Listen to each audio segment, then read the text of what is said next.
Hello दोस्तों, welcome to Study Search Point. मैं आप सभी का स्वागत करता हूं आज के दिन के इस वीडियो के अंक में, जिसमें हम दिल्ली सल्तनत के अगले वंश तुगलक वंश के बारे में चर्चा करेंगे।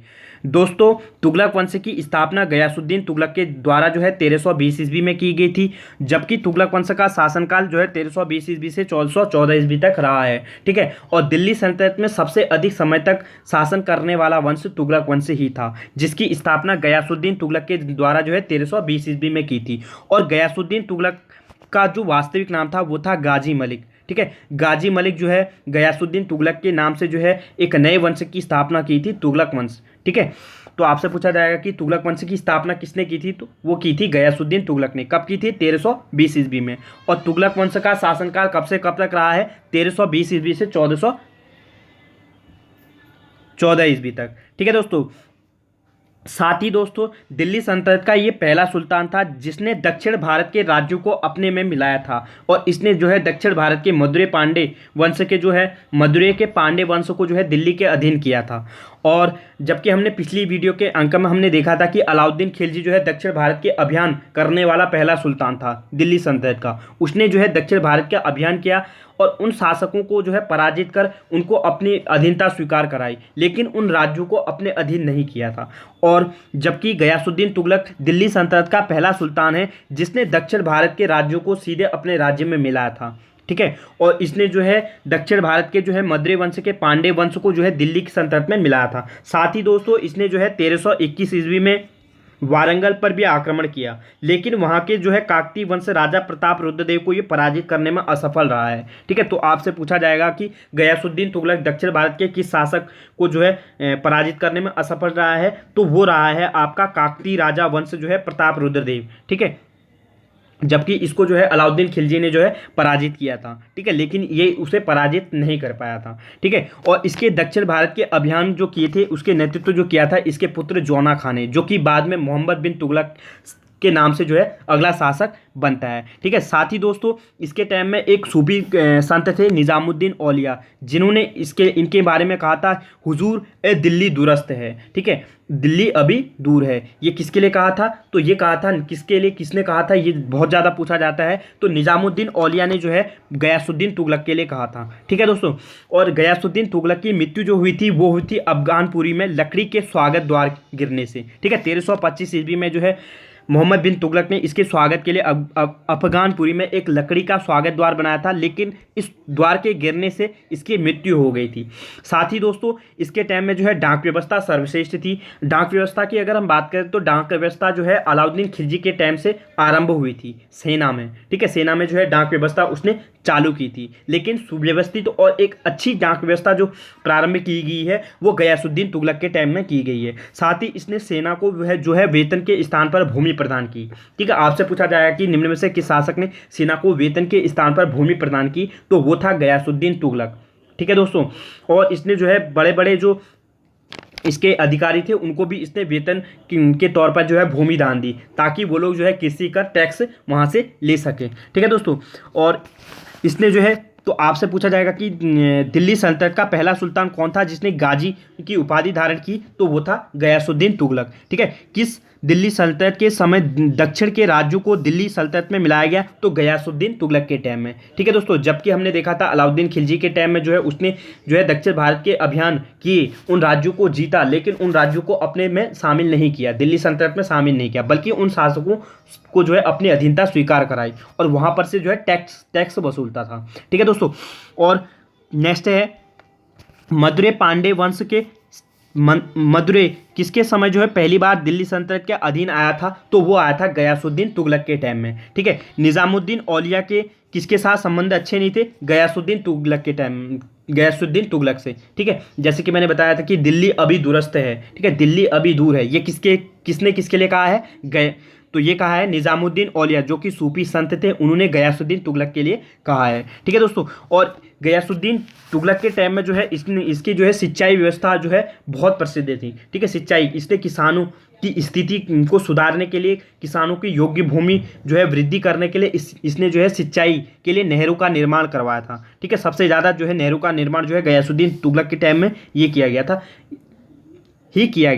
ठीक है दोस्तों, ये इसका एक अच्छा कार्य है। ठीक है दोस्तों, तो आपसे बहुत ज़्यादा पूछा जाता है यहाँ से, तो परीक्षा में बहुत ज़्यादा पूछा जाता है कि गया किसने जो है सिंचाई के लिए नहरें खुदवाई थी, तो वो खुदवाई थी गयासुद्दीन तुगलक ने। ठीक है, किसके शासन काल में सर्वप्रथम सिंचाई हेतु नहरों का निर्माण किया गया था, गयासुद्दीन तुगलक के टाइम में। ठीक है, नगरीकरण की व्यवस्था जो है इसी के टाइम में जो है काफ़ी अच्छी थी। ठीक है दोस्तों, साथ ही दोस्तों गयासुद्दीन तुगलक के मृत्यु पर जो है एक कथन कहा है बर्नी ने, बला अज आसमान नाजिल सुर, यानी कि आसमां से बिजली गिरी और सुल्तान मर गया। यह किसने जो है किसके लिए कहा है, ये बर्नी जो कि एक लेखक थे, उन्होंने जो है गयासुद्दीन तुगलक की मृत्यु के बारे में कहा, क्योंकि द्वार गिरने से जो है इनकी मृत्यु हो गई थी। ठीक है, 1325 ईस्वी में। और गयासुद्दीन तुगलक का जो शासनकाल रहा है वो कब से कब तक रहा है, तो वो रहा है 1320 ईस्वी से 1325 ईस्वी तक। ठीक है, 1325 ईस्वी में इनकी मृत्यु हो गई थी। नेक्स्ट है, किसानों में लोकप्रिय नस्ल एवं बटाई प्रणाली लागू की थी। तो आपसे पूछा जाएगा कि निम्न में से किस शासक ने किसानों में लोकप्रिय नस्ल एवं बटाई प्रणाली लागू की थी, तो वो की थी गयासुद्दीन तुगलक ने। ठीक है दोस्तों, और दिल्ली सल्तनत का पहला सुल्तान था जिसने किसानों से जो है कृषि आपदा की स्थिति में जो है लगान में जो है राहत दी थी। ठीक है, कृषि में जो है इनने लगान पर जो है राहत दी थी। ठीक है, आपदा आ गई थी जिस कारण इसने जो है किसानों से लगान नहीं लिया था। ठीक है, राहत दे दी थी। साथ ही दोस्तों इसने जो है मंगोलों के जो है 29 आक्रमण विफल किए हैं।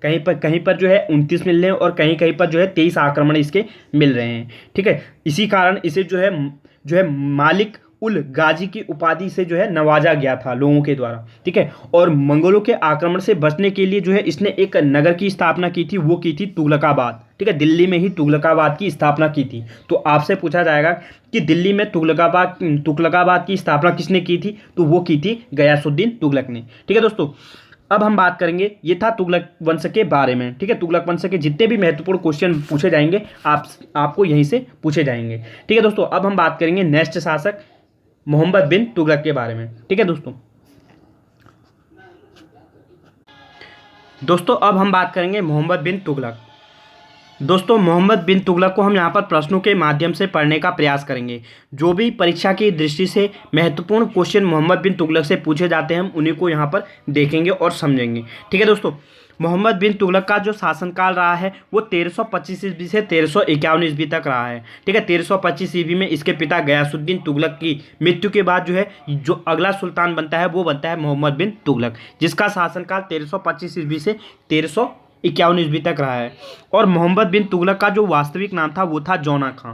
तो आपसे पूछा जाएगा कि मोहम्मद बिन तुगलक का वास्तविक नाम क्या था, तो वो था जौना खां। या जौना खां किसका वास्तविक नाम था, वो था मोहम्मद बिन तुगलक के टाइम मोहम्मद बिन तुगलक का। ठीक है दोस्तों, और जौना खां जो है गयासुद्दीन तुगलक के टाइम में जौना खां ने जो है दक्षिण भारत का नेतृत्व भी किया था। ठीक है, जो कि मोहम्मद बिन तुगलक का वास्तविक नाम रहा है। ठीक है, और इसके टाइम में जो है साम्राज्य जो है कितने प्रांतों में बटा हुआ था, 23 प्रांतों में। ठीक है दोस्तों, आपसे पूछा जाएगा कि मोहम्मद बिन तुगलक के टाइम में जो है प्रांतों की संख्या कितनी थी, तो वो थी 23। इसके टाइम में जो है 23 जो है प्रांतों में इसका साम्राज्य बटा हुआ था।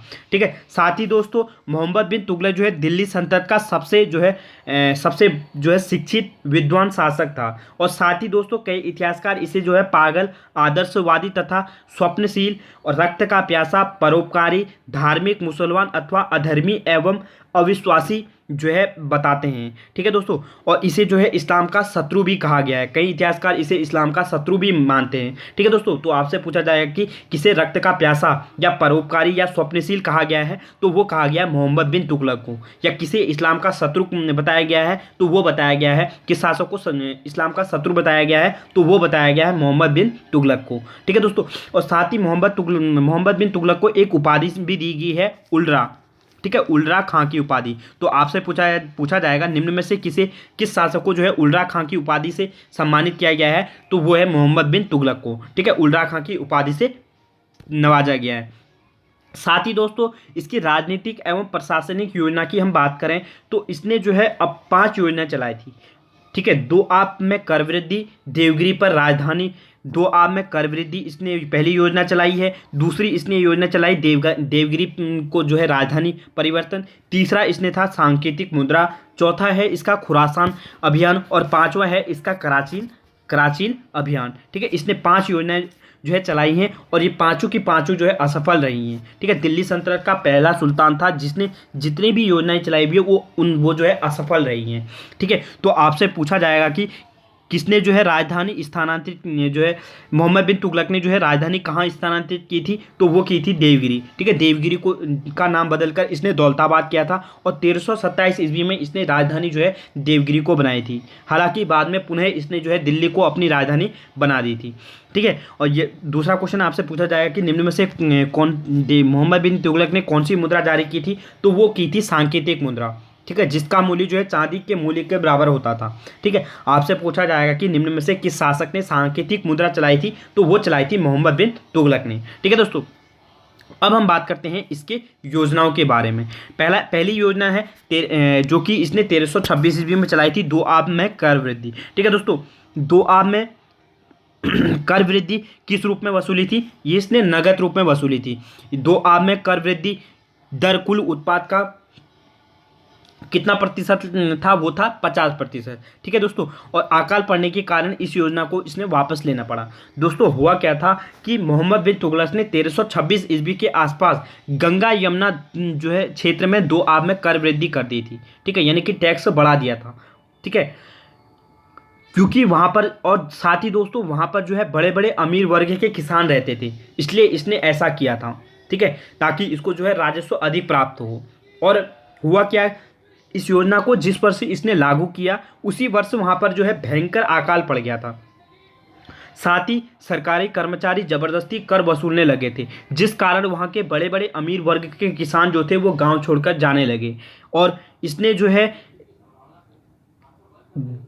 जिस कारण इसने जो है इस योजना को वापस लेना पड़ा था। ठीक है, तो पहली जो योजना चलाई थी 2 आब कर वृद्धि, और ये योजना इसने 1326 ईस्वी में चलाई है, इसमें इसे जो है असफलता हासिल हुई है। ठीक है, सफल नहीं हुई है। दूसरी इसने योजना चलाई, वो चलाई थी राजधानी परिवर्तन की। ठीक है, जिसने इसने जो है राजधानी देवगिरी को जो है राजधानी बनाई। ठीक है, देवगिरी, और देवगिरी का नाम इसने जो है बदलकर दौलताबाद किया और उसे अपनी राजधानी बनाई थी 1327 ईस्वी की। पहला अभियान इसका 2 आब कर वृद्धि है, जो कि 1326 ईस्वी में इसने अभियान चलाया था, दो योजना बनाई थी। और दूसरी जो योजना थी वो थी राजधानी परिवर्तन की, जो कि 1327 ईस्वी में इसने राजधानी परिवर्तन की है। और राजधानी परिवर्तन इसलिए की ताकि पूरे साम्राज्य पर सुचारू रूप से नियंत्रण स्थापित कर सके। साथ ही जीते गए क्षेत्र जो दक्षिण भारत के जो इसने राज्य जीते थे उन पर जो है अपनी पकड़ मजबूत बना सके, इसलिए इसने ऐसा किया था। और लेकिन इब्न बतूता जो है इब्न बतूता के अनुसार कुछ अलग तर्क देते हैं। वो कहते हैं कि दिल्ली निवासियों के सुल्तान ने जो है दिल्ली निवासियों के सुल्तान के विरुद्ध जो है निंदनीय पत्र लिखते थे। ठीक है, जो दिल्ली की जनता थे उनके द्वारा जो है निंदनीय पत्र लिखा जाता था। ठीक है, जिस कारण प्रजा को जो है मजा चखाने के लिए इसने जो है राजधानी परिवर्तन करके जो है देवगिरी ले गया राजधानी। ठीक है, साथ ही उसने जो है देवगिरी का नाम जो है बदलकर दौलताबाद किया।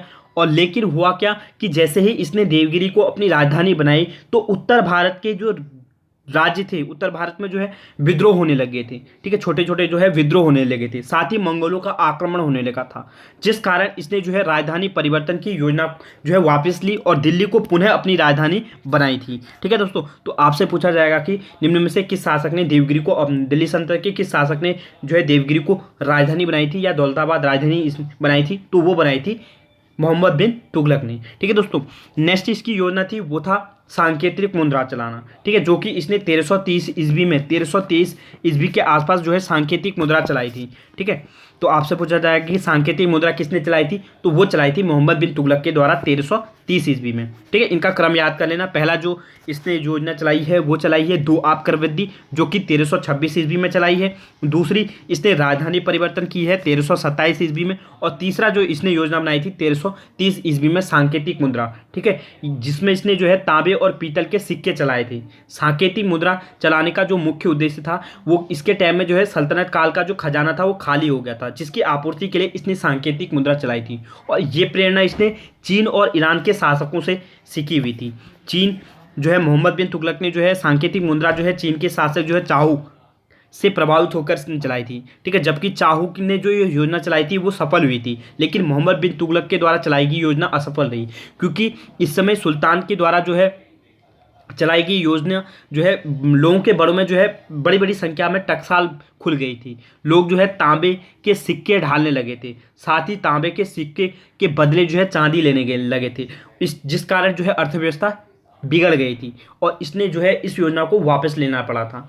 ठीक है, इस योजना में भी ये असफल रहा है, जो कि इसने सन जो है 1323 ईस्वी में चलाई है, 30 ईस्वी में। ठीक है दोस्तों, तो आपसे पूछा जाए कि सांकेतिक मुद्रा किसने चलाई थी, तो वो चलाई थी मोहम्मद बिन तुगलक ने। ठीक है दोस्तों, नेक्स्ट इसका अभियान था खुरासान अभियान।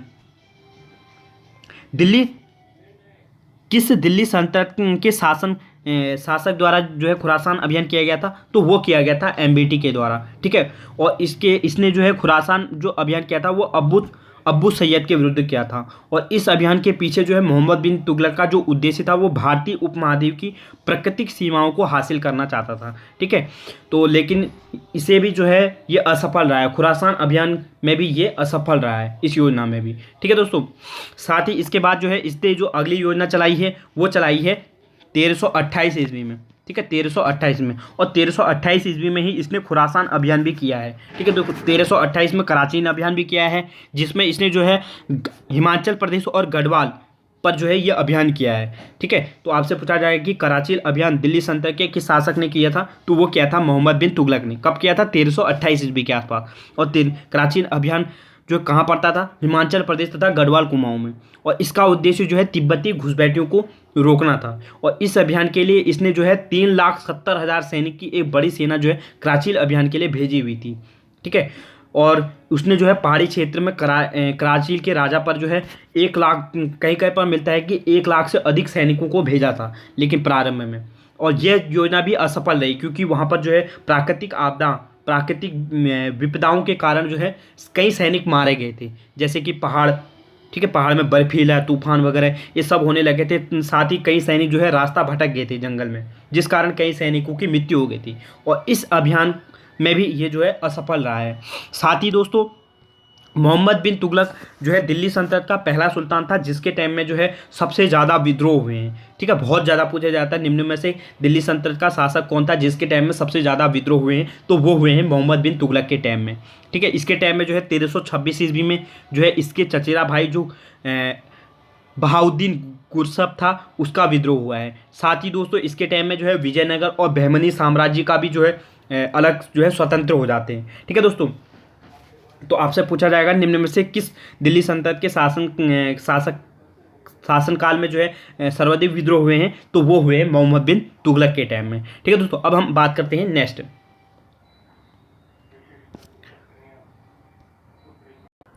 अब अन्य योजना की बात करें, मोहम्मद बिन तुगलक के द्वारा जो है अन्य योजनाएं जो है कृषि सुधार की योजनाएं रही हैं, जिसके अंतर्गत इसने जो है दीवान ए अमीर कोही नामक विभाग का गठन किया है। कृषि सुधार की महत्वाकांक्षी योजनाएं इसने बनाई थी। ठीक है, इसके अंतर्गत, किंतु यह भी जो है भू राजस्व अधिकारियों एवं किसानों की उदासीनता के कारण जो है विफल हो गई थी। ठीक है, तो आपसे पूछा जाएगा कि दीवान ए अमीर कोही नामक विभाग का गठन किसने किया था, तो वो किया था मोहम्मद बिन तुगलक ने। या दीवान ए अमीर कोही किस प्रकार का विभाग था, तो ये एक कृषक विभाग था। ठीक है, पहला सुल्तान था दिल्ली सल्तनत का जिसने जो है कृषि विभाग का गठन किया था। ठीक है, तो आपसे पूछा जाएगा निम्न में से दिल्ली सल्तनत का पहला सुल्तान कौन था जिसने कृषि विभाग का गठन किया है, तो वो किया गया था मोहम्मद बिन तुगलक के द्वारा। ठीक है दोस्तों, और दीवान ए अमीर कोही में राजकीय भूमि को निश्चित क्षेत्रफल वाले खेत में बांटा, उसे कहा गया था इसके टाइम में करोह है। ठीक है, करोह। ठीक है, एक निश्चित जो है क्षेत्रफल में जो है खेत बांटे गए थे इसके टाइम में राजस्व भूमि को। ठीक है, निश्चित क्षेत्र में, तो उसे उस भूमि को कहा जाता था करोह है।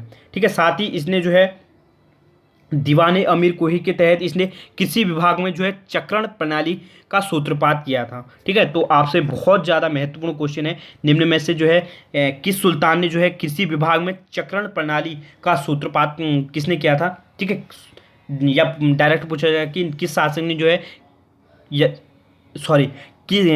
कृषि विभाग में चक्रण प्रणाली का सूत्रपात किसने किया था। डायरेक्ट आपसे पूछा जाएगा कि कृषि विभाग में चक्रण प्रणाली का सूत्रपात किसने किया था, तो वो किया था मोहम्मद बिन तुगलक ने। ठीक है, और साथ ही दोस्तों पहला दिल्ली सल्तनत का सुल्तान था जिसने कृषि के लिए जो है ऋण वितरित किया था। ठीक है दोस्तों, इसने जो है किसानों के लिए जो है किसानों को कर मुक्त करने के लिए जो उन्होंने जो है कर धन लिया था, तो उसको कर मुक्त करने के लिए इसने जो है लोगों को ऋण दिया था। ठीक है, और इसने जो है सोधार एवं तकावी कहा जाता था। उस टाइम पे जो कहा जाता था वो सोधार एवं तकावी कहा जाता, ये ऋण इनको दिया गया था। ठीक है दोस्तों, और पहला सुल्तान था जिसने जो है शिक्षा में व्यवस्था पाठ्यक्रम को लागू किया था। ठीक है, शिक्षा व्यवस्था जो है इसी के टाइम में जो है पाठ्यक्रम इसने लागू किया था, वो था दिल्ली सल्तनत का जो है मोहम्मद बिन तुगलक, जिसने पहला सुल्तान था जिसने शिक्षा में जो है व्यावसायिक पाठ्यक्रम को लागू किया था। ठीक है, साथ ही इसने कारखानों में जो है शिक्षा दी थी। ठीक है, इसके टाइम में जो है कारखानों में जो है लोगों को जो है शिक्षा दी जाती थी। ठीक है, और मध्यकाल में सबसे बड़ा जो है कपड़ा मिल जो है इसी के टाइम में स्थापित हुआ था। ठीक है, तो आपसे पूछा जाएगा, बहुत ही महत्वपूर्ण है कि मध्यकाल में सबसे बड़ा कपड़ा मिल जो है कपड़ा मिल किसने स्थापित किया था, तो वो किया था मोहम्मद बिन तुगलक ने। और मध्यकाल का सबसे बड़ा जो व्यापारी था वो था रतन सिंह, ये भी बहुत महत्वपूर्ण है। तो मध्यकाल का सबसे बड़ा व्यापारी कौन था, वो था रतन सिंह, जो कि मोहम्मद बिन तुगलक के टाइम में था। ठीक है, और कपड़ा मिल जो है की स्थापना जो है मोहम्मद बिन तुगलक के द्वारा ही की गई थी। मध्यकाल में सर्वाधिक विद्रोह हुए थे मोहम्मद बिन तुगलक के टाइम में। मैंने जैसे बताया कि मोहम्मद बिन तुगलक के टाइम में जो है सर्वाधिक विद्रोह हुए थे। ठीक है, इसी के टाइम में जो है बहमनी साम्राज्य और विजयनगर साम्राज्य की स्थापना हुई थी। इसने एक दीवान ए रियासत नामक पद का गठन किया था, जिसके तहत जो है यह एक प्रकार का इसका एक न्यायालय था। ठीक है, न्यायालय।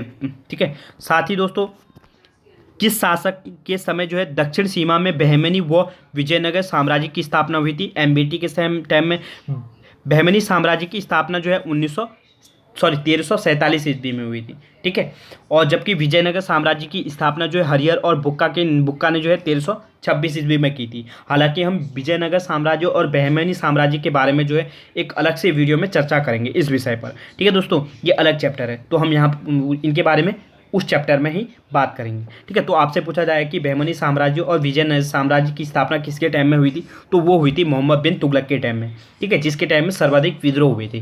ठीक है, साथ ही दोस्तों ये वाला कट कर देना। इसके समय जो है मोरक्को का एक यात्री जो कि अफ्रीका का एक यात्री आया था 1333 ईस्वी में, इब्न बतूता। ठीक है, तो आपसे पूछा जाएगा कि इब्न बतूता किसके टाइम में जो है भारत आया था, तो वो आया था मोहम्मद बिन तुगलक के टाइम में। ठीक है, जो कि 1333 ईस्वी में इसके शासनकाल में आया हुआ था। ठीक है, मोहम्मद बिन तुगलक की मृत्यु कब हुई थी, 1351 ईस्वी में भटंडा संधि में हुई थी। ठीक है, भटंडा संधि में इसकी मृत्यु हो गई थी 1351 ईस्वी में। ठीक है, किसने मोहम्मद बिन तुगलक के लिए ये कथन कहा है, जनता को सुल्तान से व सुल्तान को जनता से मुक्ति मिल गई है, तो ये कथन कहा है बर्नी ने। ठीक है, बर्नी ने ही कथन कहा है कि जनता को सुल्तान और सुल्तान को जनता से मुक्ति मिल गई है। ठीक है, तो किसने किसके लिए कहा है ये कथन, तो ये कहा है बर्नी ने मोहम्मद बिन तुगलक के टाइम तुगलक के लिए। ठीक है दोस्तों, नेक्स्ट है दिल्ली सल्तनत का सबसे धर्मनिरपेक्ष शासक कौन था, तो वो था मोहम्मद बिन तुगलक। ठीक है, और अगला है दिल्ली का एकमात्र सुल्तान जिसने हिंदू के त्यौहार होली में भाग लिया था। ठीक है, तो वो है मोहम्मद बिन तुगलक। इसने जो है हिंदू के त्यौहार जो है होली में भाग लिया था। ठीक है, बहुत ही महत्वपूर्ण है कि दिल्ली सल्तनत का पहला सुल्तान कौन था जिसने जो है हिंदू के त्यौहार होली में भाग लिया था, होली में, तो वो लिया था मोहम्मद बिन तुगलक ने। साथ ही अगला नेक्स्ट क्वेश्चन है, दिल्ली सल्तनत के किस शासक को पागल बादशाह कहा जाता है, मोहम्मद बिन तुगलक को। जैसे मैंने बताया था कि अभी पागल, आदर्शवादी तथा स्वप्नशील, रक्त का प्यासा, परोपकारी, धार्मिक, मुसलमान, अधर्मी एवं अविश्वासी, ठीक है, इस्लाम का शत्रु, ये सब जो है कहा जाता है मोहम्मद बिन तुगलक को।